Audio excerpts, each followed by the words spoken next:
Oi pessoal, nós vamos começar agora para o curso semestral, aula 3, que é sobre excreção. Vou dar um pouquinho de trabalho para vocês, então façam a tabelinha aquela da escala evolutiva zoológica. Já vou ajudá-los a gente preencher isso aí. Então bota assim, ó, poríferos, quinidários, plateumintos, nemateumintos, anelídeos, moluscos. Aí o artrópodo deixa a subdivisão, ó. Insetos, crustáceos, aracnídeos, quilópodes e diplópodes. Depois tu tem equinodermas e por último os cordados. Então, do lado de cada grupo, nós vamos preencher qual é o tipo de órgão e excreção. Mas isso aí vai rápido, ó, porque poríferos e quinidários não têm órgão de excreção. Então já eliminamos 2 dos 9 filos. Os equinodermas também não têm órgãos de excreção. Já foram 3, faltam 6 só. E aí, nos grupos que apresentam órgão excretor, eu começo no plateuminto. O plateuminto, por ser o primeiro grupo animal que tem órgãos de excreção, ele tem uma boa possibilidade de ser questionado numa prova. Então, o normal desse tipo de questão é assim, ó, eles botam uma coluna de grupos animais, outra coluna de tipos de excreção. Por exemplo, eles querem relacionar uma com a outra. Então, sempre vai ter a questão sobre os plateumintos, pelo simples fato, que não é tão simples, pelo fato de que eles são o primeiro grupo da escala evolutiva zoológica que tem órgão de excreção. O órgão de excreção dos plateumintos é formado pelas chamadas células flama ou células em flama. Se vocês tiverem a sorte ou azar de pegar um cara bem antigo elaborando as suas questões e ele resolve, vou achar uma questãozinha assim que nem mais se trabalha muito. Aí ele tem condições de fazer isso, porque ele pode pegar uma bibliografia de um livro antigo.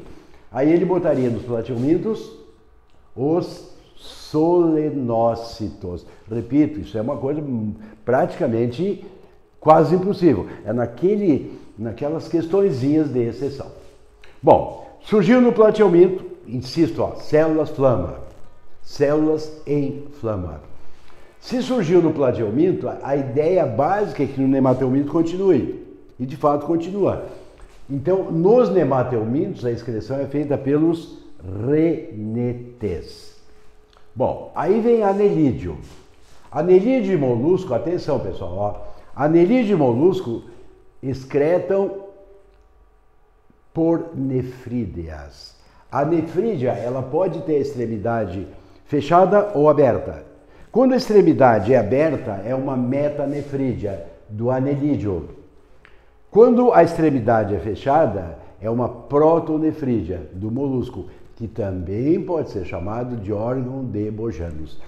Então, naquela ideia que eu lhes falei, ó, uma coluninha de grupos animais, uma coluninha de órgãos. Aí o cara botou anelídeo, ou botou molusco, e no correspondente nefrídea. Pode ser também, tá, pessoal? Então tem muita flexibilidade para questionamento disso. Vou só repetir aqui para afirmar, ó.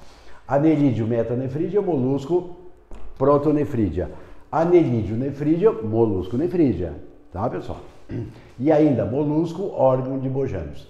Aí tu chega no artrópodo. O artrópodo é o mais questionável, porque é muito bicho, né, pessoal? De 1.350.000 espécies estudados, 800 mil, quer dizer 2/3 mais ou menos, quase 2/3, são de artrópodos. Então aqui cai muito. E nos artrópodos, que é 800 mil espécies, 600 mil são de insetos. Por isso que o inseto é o top para questionamento em prova. Então começamos com eles, ó. Insetos têm um órgão excretor chamado túbulos de Malpighi, ou tubos de Malpighi. Aí o crustáceo tem as glândulas verdes, o aracnídeo tem as glândulas coxais. E o quilópodo e o diplópodo, pessoal, sempre repetem a fisiologia dos insetos. Então tu pode botar aqui no quilópodo, ó, túbulos de Malpighi, nos diplópodos, túbulos de Malpighi. Equinodermos não tem, e os cordados é aquele nosso velho conhecido chamado rim. Então, a excreção nos vertebrados é feita pelo sistema renal. Bom, agora nós vamos para outro assunto que também tem uma boa possibilidade de questionamento.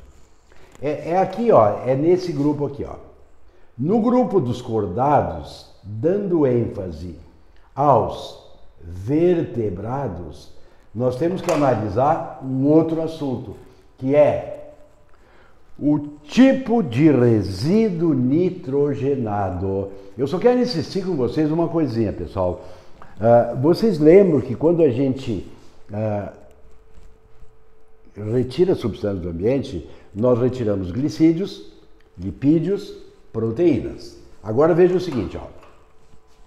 No glicídio, tu tem carbono, hidrogênio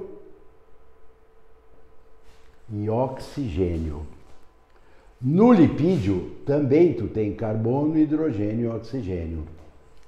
Então, quando eu queimo um glicídio, por exemplo, a glicose, sacarose, lactose, maltose, eu produzo gás carbônico e água. Essas duas substâncias são facilmente elimináveis para o ambiente. Ao ingerir lipídios, nós também produzimos gás carbônico e água. Então, isso aí é a coisa mais facilzinha que um ser vivo tem de excretar resíduos de glicídios e lipídios.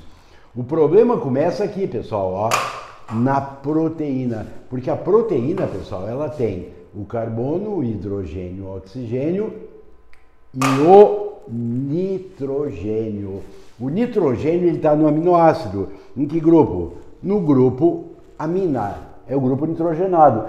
Então, se o ser vivo precisar queimar uma proteína, a unidade da proteína, que é o aminoácido, ele tem que fazer, antes de qualquer coisa, o quê?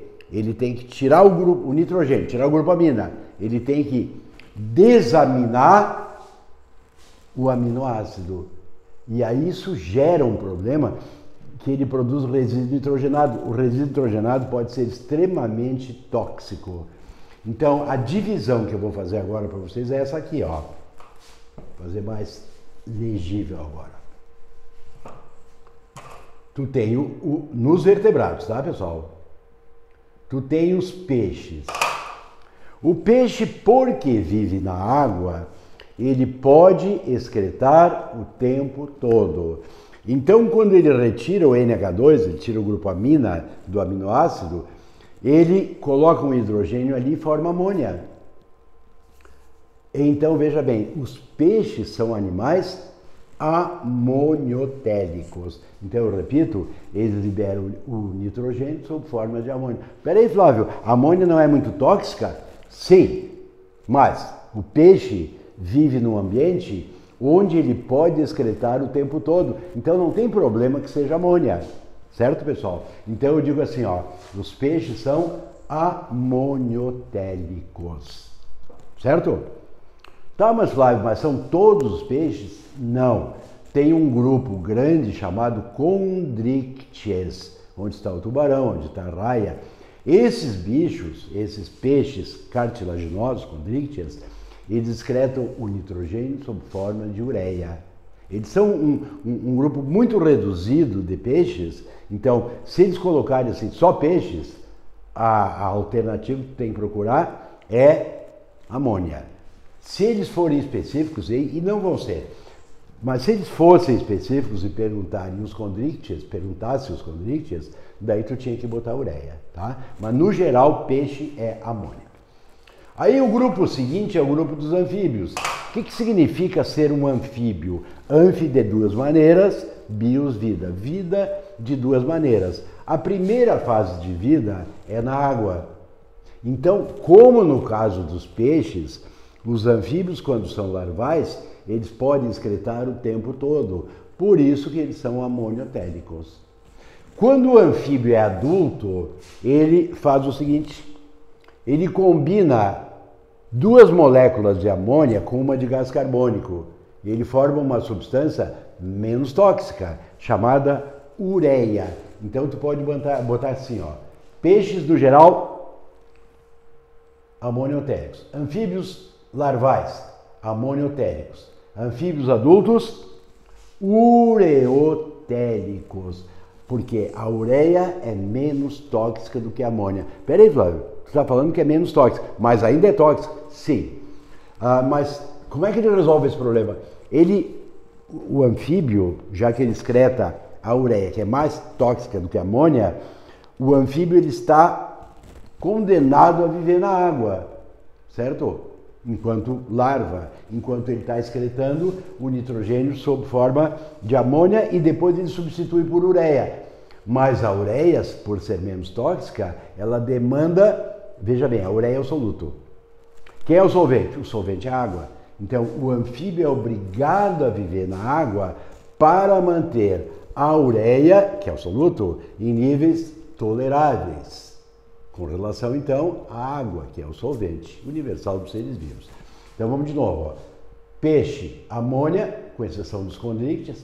Anfíbio larval, amônia. Anfíbio adulto, ureia. Aí, pessoal, vem os répteis. Enquanto o anfíbio está na dependência da água, o réptil se liberou da água. Eu falei na aula passada, se eles perguntarem assim, ó, qual é a grande adaptação do réptil para viver na Terra? Procure, eles nem vão questionar isso aqui. Eles vão questionar o ovo com casca, tá? Então o réptil é importante a gente sempre levar isso aí preparadinho. Ó. O que permitiu ao réptil se estabelecer na Terra é o ovo com casca. E o resíduo nitrogenado do réptil não é mais a ureia, passa a ser o ácido úrico. O ácido úrico ele tem duas vantagens em relação à ureia. Primeiro, ele é menos tóxico. Segundo, ele é menos solúvel em água. Então, ele não se espalha pelo corpo do indivíduo. Então, o réptil é uricotérico, ácido úrico. A ave, igualmente, é uricotélica. E, finalmente, aparece o nosso grupo, que é o grupo dos mamíferos. Tudo indicaria para uma pessoa simplista que o mamífero usaria o ácido úrico, porque é o mesmo resíduo do réptil e da ave. O problema, pessoal, é que o ácido úrico, deem uma olhadinha nessa tabela aqui, ó. O ácido úrico tem um custo metabólico muito alto. E aí o mamífero, como ele é o suprassumo da evolução, eu estou fazendo como se fosse uma historinha para ficar mais fácil vocês gravarem.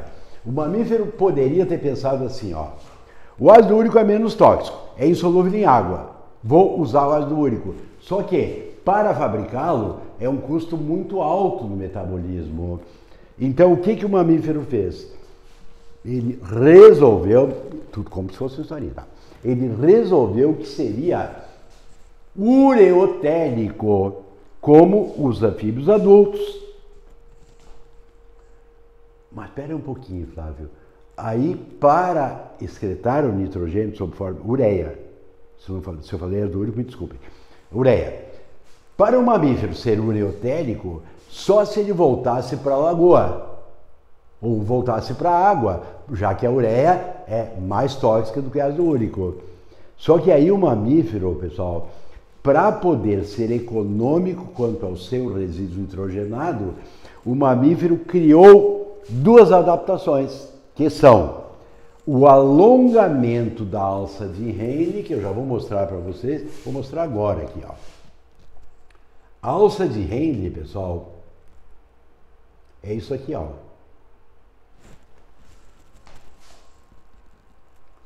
Quando o mamífero forma a sua urina, ele começa formando uma urina muito diluída. E aí a ureia não o intoxica. Só que se ele botasse toda essa água fora, para não deixar a ureia intoxicá-lo, ele teria o risco de quê? De desidratar. Então o que o mamífero faz? Ele alonga a alça de Henle e começa uma reabsorção de água muito rápida para transformar aquela urina que era hipotônica, diluída, numa urina concentrada. E aí quando chegar na hora de eliminar essa urina, eliminar para a bexiga. ela está muito concentrada e ela está tóxica. Só que essa urina já está próximo de ser mandada para a bexiga, que é um meio não celular. Então, esse é o grande lance do mamífero.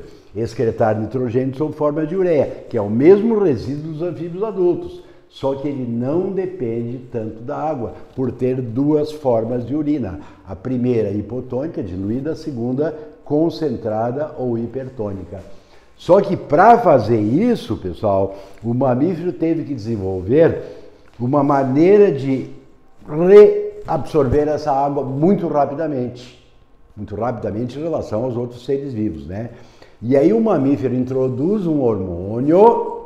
A aula que vem nós vamos trabalhar com os hormônios, e aí eu vou voltar a esse hormônio. O hormônio é conhecido pela sigla de ADH, Antidiuretic Hormone, hormônio antidiurético. É esse hormônio que o mamífero tem no corpo para fazer uma absorção muito rápida da água e fazer com que a perda de água seja menor, graças a esse hormônio.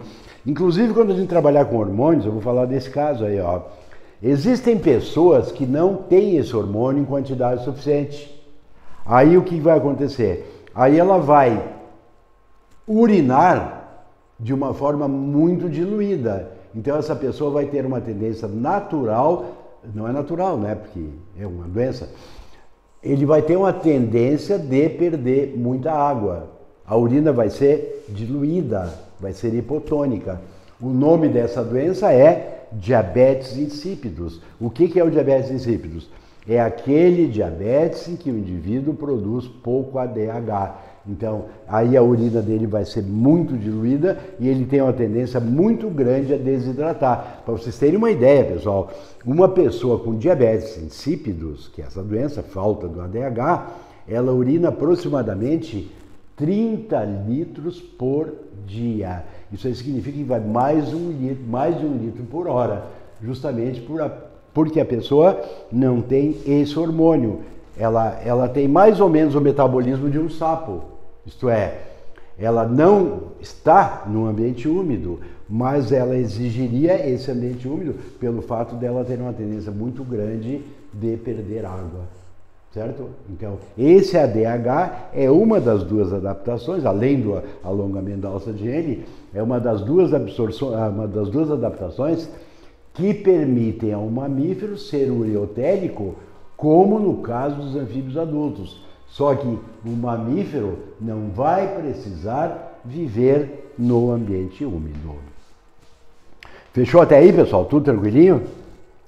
Eu só vou dar uma passadinha bem rápida, ó. Peixe amoniotélico, peixe cartilaginoso, ureotélico. Anfíbio larval amoniotélico, anfíbio adulto ureotélico. Réptil uricotélico, ave uricotélica. Mamífero ureotélico, graças a duas adaptações. Quais? Alongamento da alça de Henle com formação de dois tipos de urina. Urina diluída primeiro, depois urina concentrada. E introdução de um hormônio para acelerar essa reabsorção de água, que é o ADH, hormônio antidiurético. Aqui vocês estão vendo, pessoal, o sistema excretor humano. O homem tem dois rins. Rim direito, evidente, rim esquerdo. O rim é formado pelo córtex e pela medula. Lá no córtex, tu tem os cálices. E na medula tu tem os bacinetes. A unidade do rim é denominada de néfron. Uma coisa que eu já falei para vocês anteriormente foi o seguinte, ó. O que é o coração no corpo de uma pessoa? Para explicar isso aí para uma criança, eu diria assim, ó, o coração é uma espécie de bomba. Ele vai bombear o sangue. Aí essa criança, eu entendi mais ou menos o que é o coração, agora me explica o que é o rim. O rim é o seguinte, pessoal, o rim é uma espécie de filtro. Todo o nosso sangue passa o tempo inteiro pelo rim. Quando o nosso sangue passa pelo rim, o sangue, com coisas boas e coisas ruins, ele passa pelo néfron. Aí ele faz o seguinte, as coisas que não forem interessantes para nós, elas vão para a urina.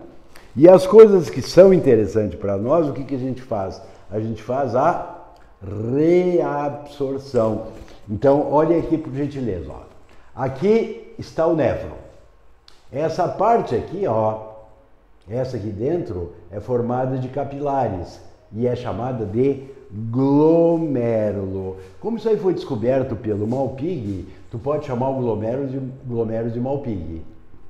E esse glomérulo, pessoal, está envolvido pela cápsula de Bowman. Então o sangue, ele circula aqui, ó, ele entra por uma arteríola aferente e volta por uma arteríola eferente. Quando o sangue passa aqui, pessoal, as substâncias muito grandes, como proteína, lipídio, polissacarídeo, substâncias de alto peso molecular, essas substâncias não passam para a cápsula de Bowman, elas permanecem circulando. E a isso nós chamamos de filtração. É a primeira fase do trabalho dos rins. Aí passa o que para os túbulos renais? Passam os aminoácidos, os ácidos graxos, o glicerol, a glicose, os sais, a água. Tudo isso aqui vai para os túbulos renais. Só que eu não quero perder glicose na urina, nem aminoácidos, nem ácido graxo, nem glicerol. Então o rim vai fazer o trabalho lá do néfron de quê? De reabsorver essas substâncias.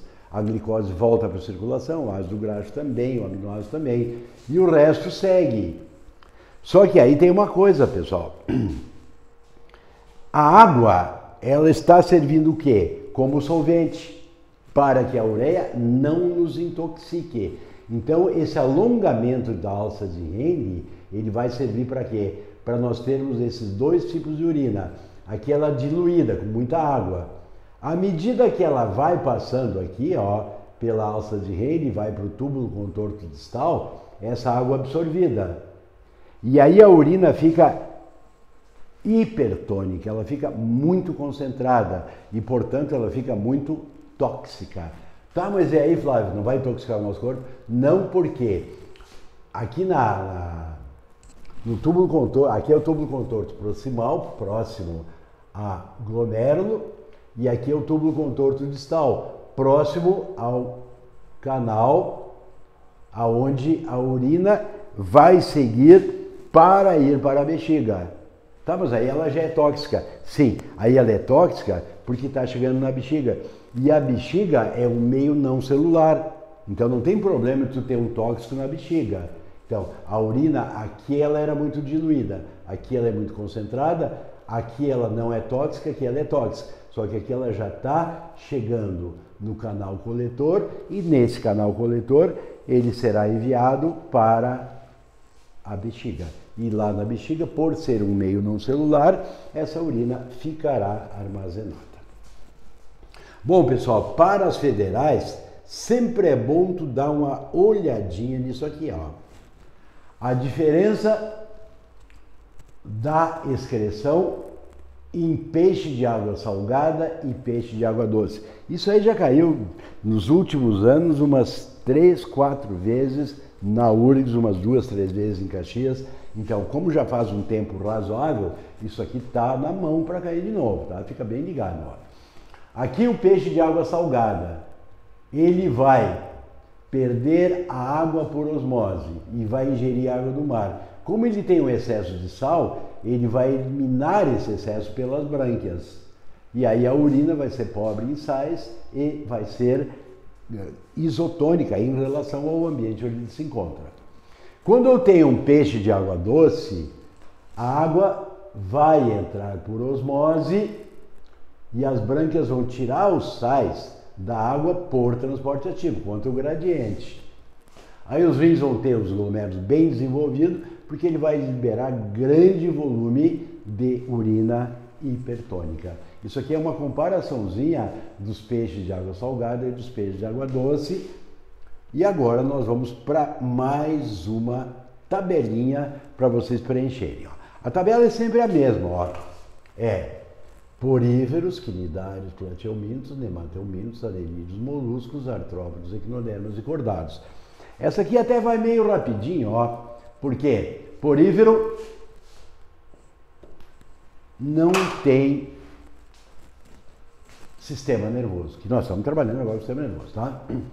Os quinidários têm o primeiro sistema nervoso da escala evolutiva zoológica. Só que o sistema nervoso dos quinidários, ele é difuso, ou ele é em rede. A resposta do quinidário, pessoal, ela é sempre local e proporcional à intensidade do estímulo. Se tu toca um quinidário aqui, por exemplo, ó, conforme a intensidade do estímulo, ele irá mais longe ou não. Um quinidário, porque não tem sistema nervoso central. Então, quando tu chega no plateuminto, olha aqui, pessoal, isso aqui é fundamental. Aqui é sistema nervoso difuso, respostas locais e proporcionais à intensidade do estímulo. Nos plateumintos surge o primeiro sistema nervoso central, ou ganglionar. Isto é, a partir dos plateumintos, as respostas, elas não são mais locais. Quando tu tocar um plateuminto, ele vai responder com que parte do corpo? Aquela que lhe interesse. Porque ele já tem um sistema nervoso central. Nemateumintos mantém, anelídeo também, molusco também, artrópode também e cordado também. O equinoderma não, pessoal. Lembre bem, ó.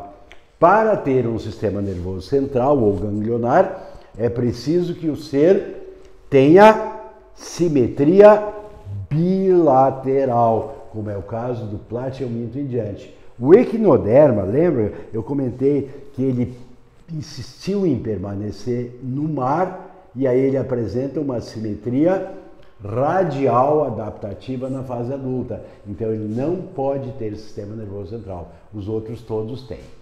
Tá, pessoal? Eu queria só que vocês ainda marcassem mais uma coisinha, ó. Nos anelídeos, pessoal, surgem as funções autônomas. E no molusco, num grupo de moluscos muito especial, vocês vão, acho que vão lembrar disso aqui, ó. Aquele grupo de moluscos que é completamente diferente dos outros, eles têm circulação fechada, eles têm percepção melhorada em relação aos outros moluscos.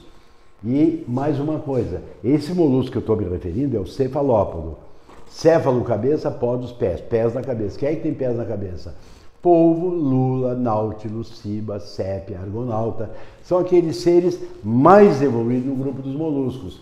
Então, nesse grupo de moluscos, ocorre fusão de gânglios, formando uma espécie de cérebro. Como é que é o cérebro de uma minhoca? Minhoca não tem cérebro, minhoca tem gânglios. Como é que é o cérebro de um molusco comumzinho? Uma lesma, por exemplo, também não tem cérebro. Gânglios. O único grupo que tem fusão de gânglios, formando uma espécie de cérebro, é o grupo dos moluscos cefalópodos.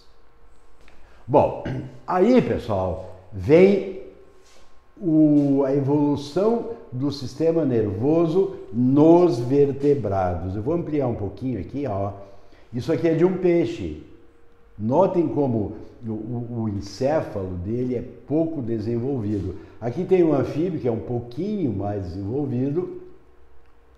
Depois vem o réptil, depois a ave. E olha aqui, ó, no mamífero, muito desenvolvido o sistema nervoso central. E é claro que no homem a evolução é muito maior.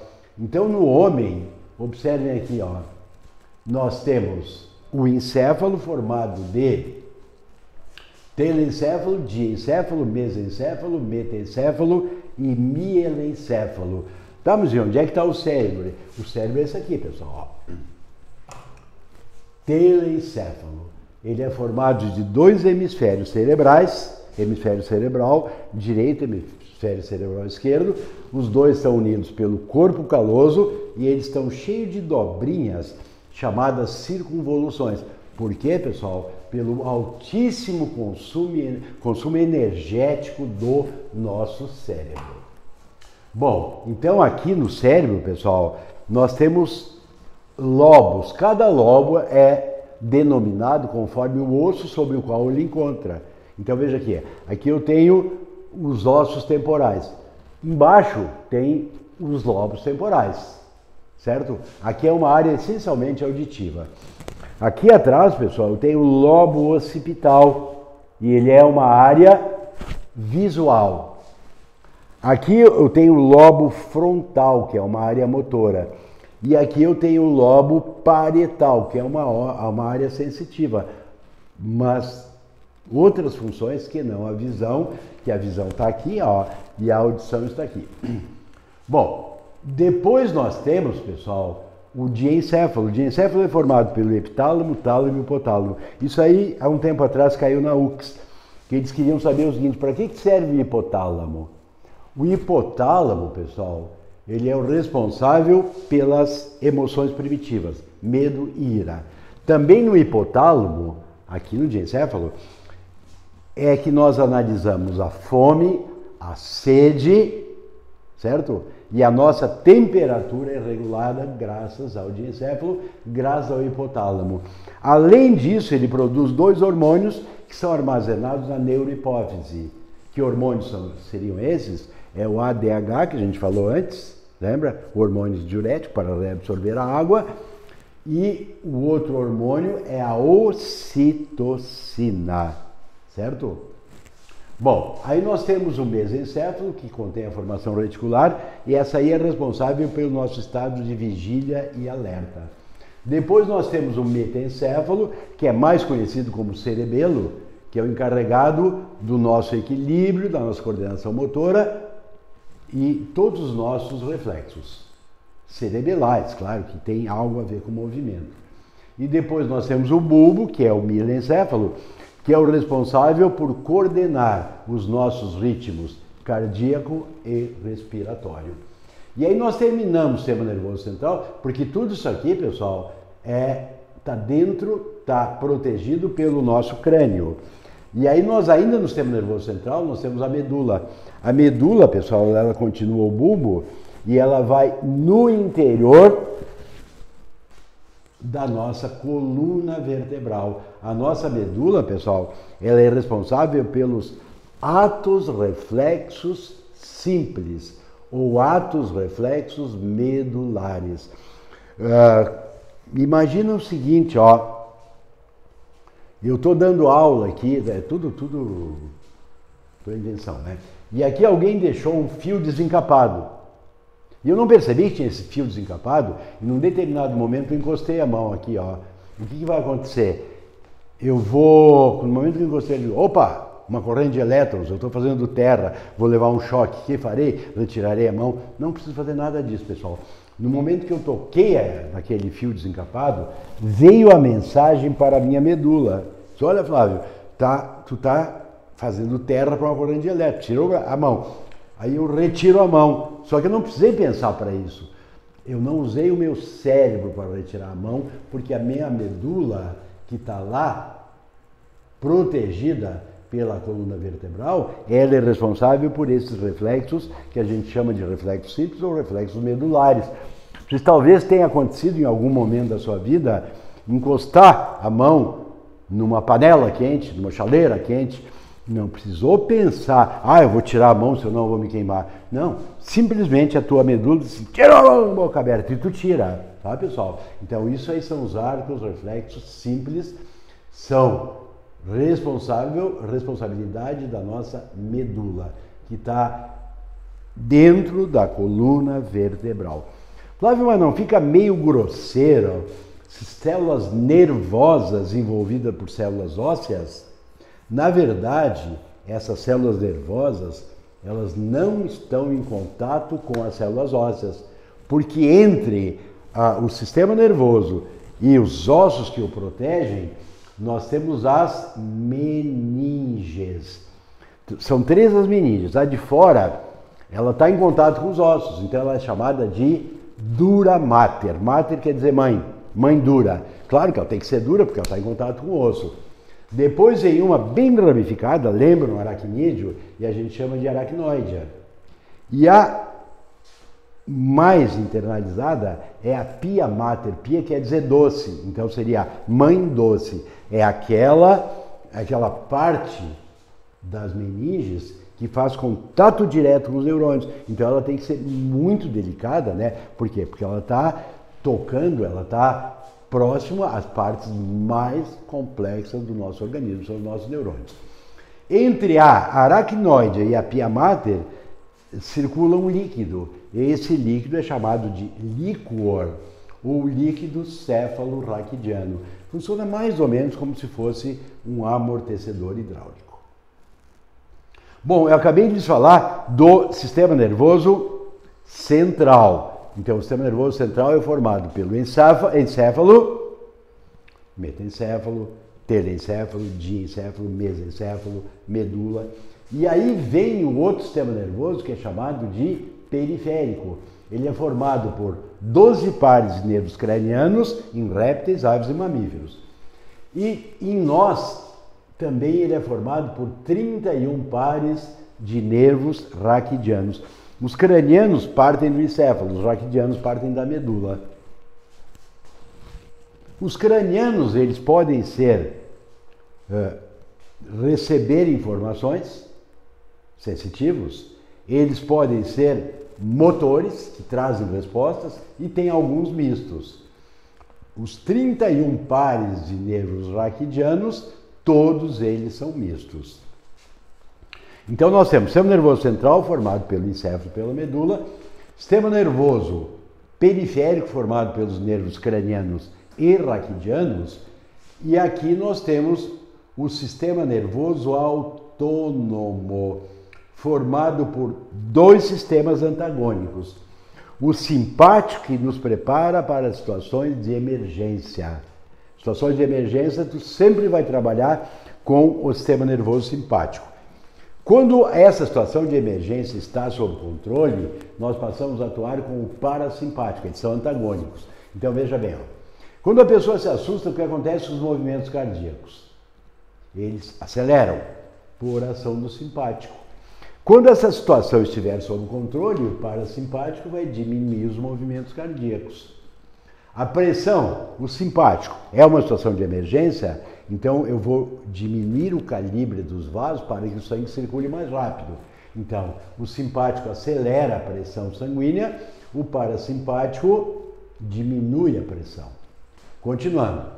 Como a pessoa está numa situação de emergência, ela tem que agilizar os movimentos respiratórios.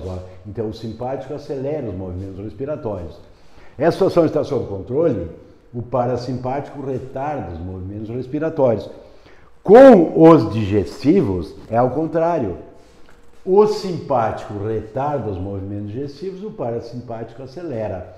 As válvulas, por ação do simpático, fecham, por ação do parasimpático, elas abrem, com exceção do esfíncter anal. Esse aí é o contrário. Então, o simpático diminui o calibre do esfíncter anal e o parasimpático fecha. A pupila dilata quando a pessoa está numa situação de emergência para receber mais informações, saber pelo menos do que ela está morrendo, e o parasimpático diminui, fecha a pupila. Neurotransmissor, aqui normalmente, pessoal, é a adrenalina e a noradrenalina no simpático. E no parasimpático é a acetilcolina, aquele lá que a gente estudou no livro 1. As fibras nervosas no simpático, já que a resposta tem que ser muito rápida, elas são mielínicas. Aí a velocidade é de 100 a 120 metros por segundo, é uma coisa absurda. Quando a fibra é amielínica, ela está caracterizando o parasimpático. Aí a velocidade vai diminuir 10 vezes. Ela vai para 10 a 12 metros por segundo. Pessoal, aí nós temos encerrada a aula. Então, só vamos preencher isso aqui. Querem ajuda?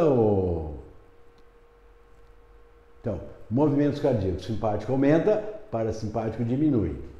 Pressão sanguínea. Simpático aumenta, parasimpático diminui.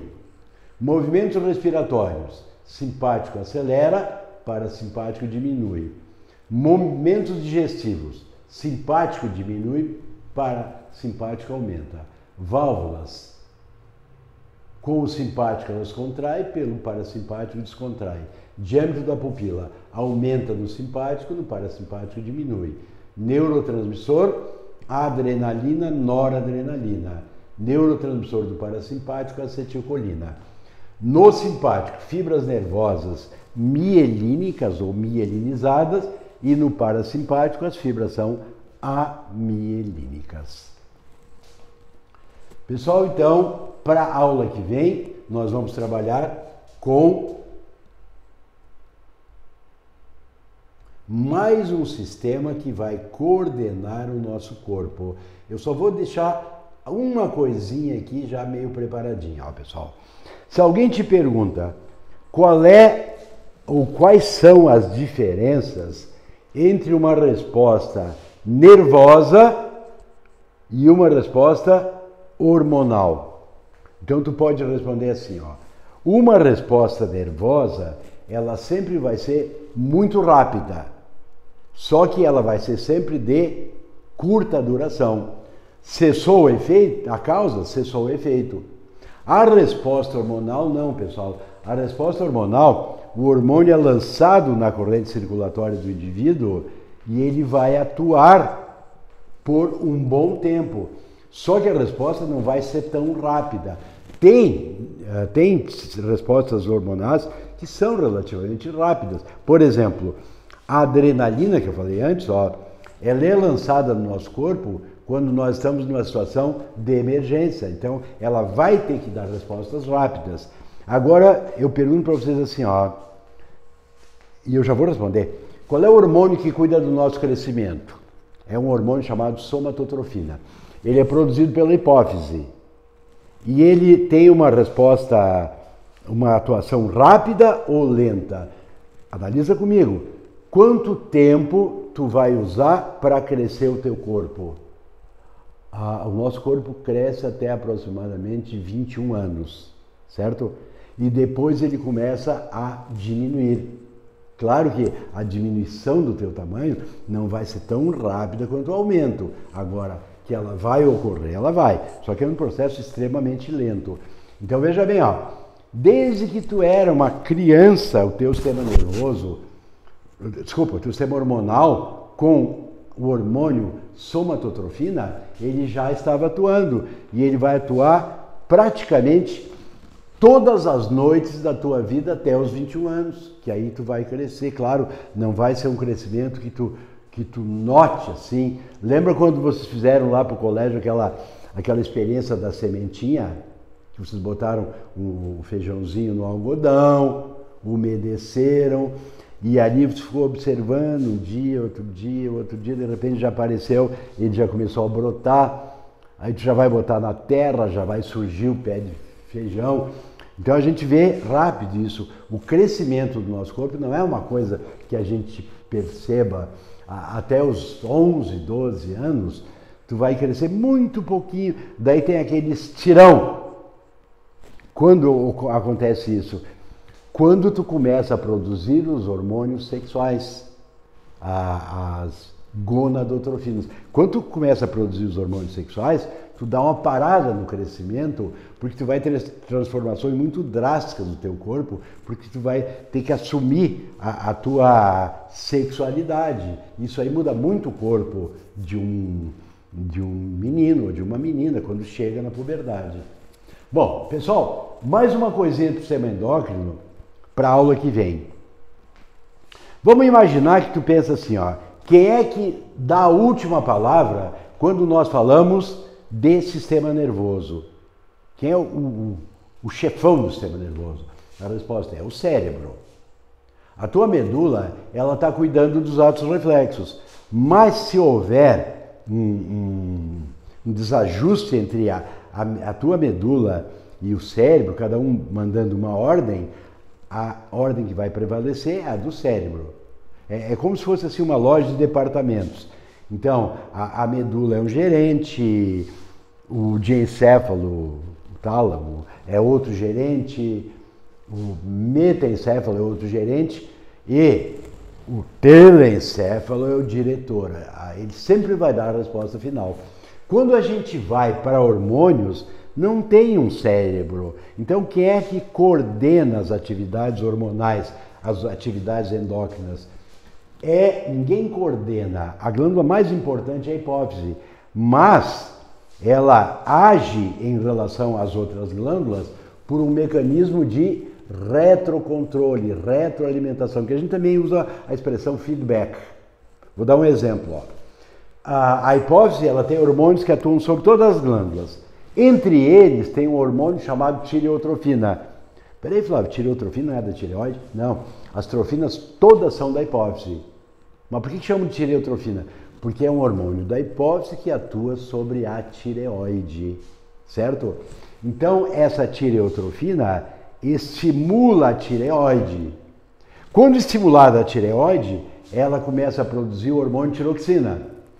Com a alta de tiroxina, é essa taxa alta de tiroxina que vai inibir o trabalho da hipófise. A hipófise diminui a produção de tireotrofina.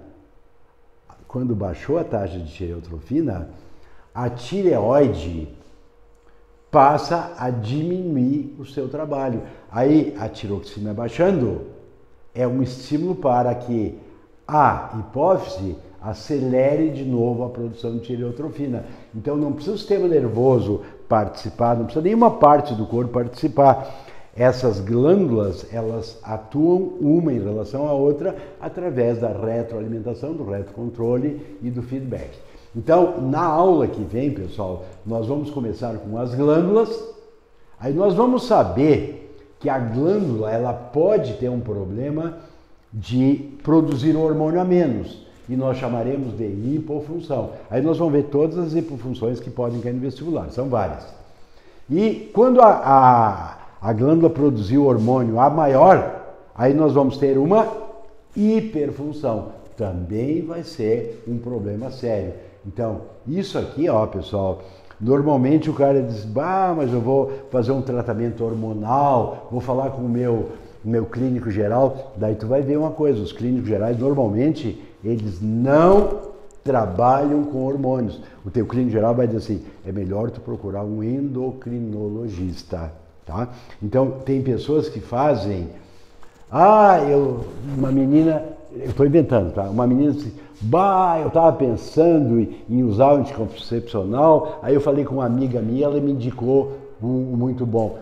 Tua amiga indicou um anticoncepcional bom, ela é o que? Endócrino? Não, ela é só minha amiga. Mas então não pode indicar remédio, né, pessoal? Quem tem que indicar remédio é um médico. E se for hormônio, tem que ser um endócrino, não um clínico geral. Por quê? Porque é uma coisa muito delicada, né?